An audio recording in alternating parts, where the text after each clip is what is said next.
On revient chez nous avec tout à fait autre chose, l'intérêt des Français pour les langues régionales. Je vous en parle souvent depuis des années dans cette édition de 13h.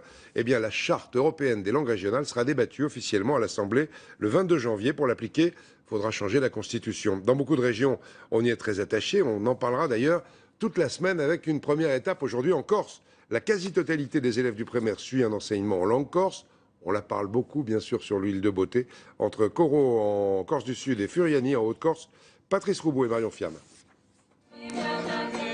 Sur l'île, depuis le mouvement culturel du Riacuiste dans les années 70, la préservation et la réappropriation de sa langue ont été la priorité des insulaires. Chanter, c'est parler.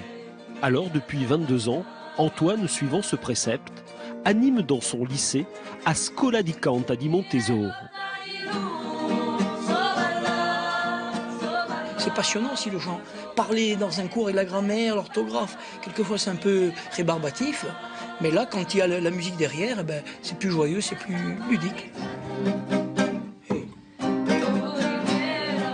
Pour sauver la langue, l'école est devenue incontournable. Ici à la maternelle de Furiani, on commence dès la première section. On compte. On fait la météo du jour. D'accord, donc elle m'a dit Cisa inuli. D'accord. On raconte des histoires. Buongiorno, sorano, ciacunao, catamanto mondo. On écoute, attentif, le petit Indien qui parle en corse. Pour eux, ce n'est même pas un enseignement, c'est un bain linguistique. Donc, c'est-à-dire qu'au fil du temps, on va introduire du vocabulaire. Et maintenant, ils commencent à répondre par des mots.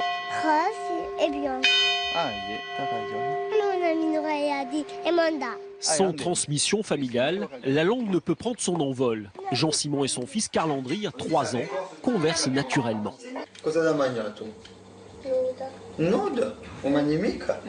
C'est Catherine, 83 ans, la grand-mère, qui a toujours parlé à la maison et a transmis de génération en génération.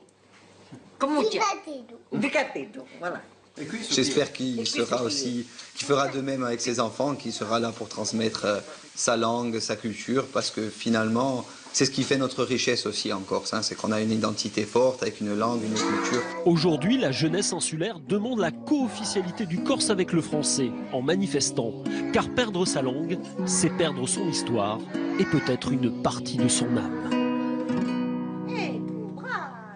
Et donc peut-être les langues régionales dans la Constitution, débat à l'Assemblée le 22 janvier. Demain, on continue avec l'attachement à l'occitan. Autre chose, un loisir qui reste très populaire et qui permet